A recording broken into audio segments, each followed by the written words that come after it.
అగ్ని ప్రమాదం జరిగినప్పుడు ఇంట్లో ఉన్న వస్తువులతోనే మంటలను అదుపు చేయవచ్చని అగ్నిమాపక శాఖ డీజీ మాదిరెడ్డి ప్రతాప్ తెలిపారు. గుంటూరులోని కెన్నడీ న్యూజన్ ఇంటర్నేషనల్ పాఠశాలలో నిర్వహించిన అగ్నిమాపక వారోత్సవాల్లో ఆయన పాల్గొన్నారు. అగ్ని ప్రమాదం జరిగినప్పుడు ఎలాంటి జాగ్రత్తలు తీసుకోవాలనే అంశంపై అగ్నిమాపక సిబ్బంది, విద్యార్థులు కలిసి మాక్ డ్రిల్ నిర్వహించారు.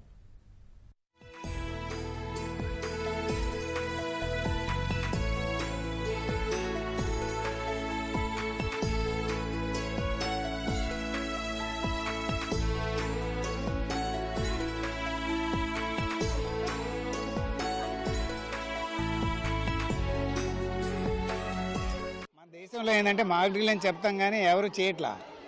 అది ఎలా చేయాలి అని ఒక వీడియో చిత్రీకరణ చేశాను. అది యూట్యూబ్లో పెట్టాను. ఇక నేనే పర్సనల్గా పార్టిసిపేట్ చేసి వీళ్ళ చేత చేయించాము.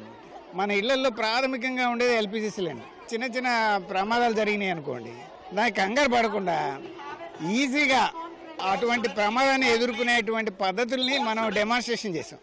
మన ఇంట్లో ఉండే వస్తువులతోటే దాన్ని ఆపొచ్చు. అంటే ఒక టవల్ ఉందనుకోండి, టవల్ నీటిలో నింపేసి దాని చుట్టూ చూపేసి ఆగిపోతుంది. ఎందుకని? ఆక్సిజన్ కట్ ఆఫ్ చేసేస్తుంది. బకెట్ ఉందనుకోండి, జస్ట్ బకెట్ బోర్లించామనుకోండి ఆగిపోతుంది. అది మనం చేసి చూపించి పిల్లల చేత, చిన్న పిల్లల చేత చేయించాం. అందుకని మీకు ధైర్యం వచ్చేస్తుంది.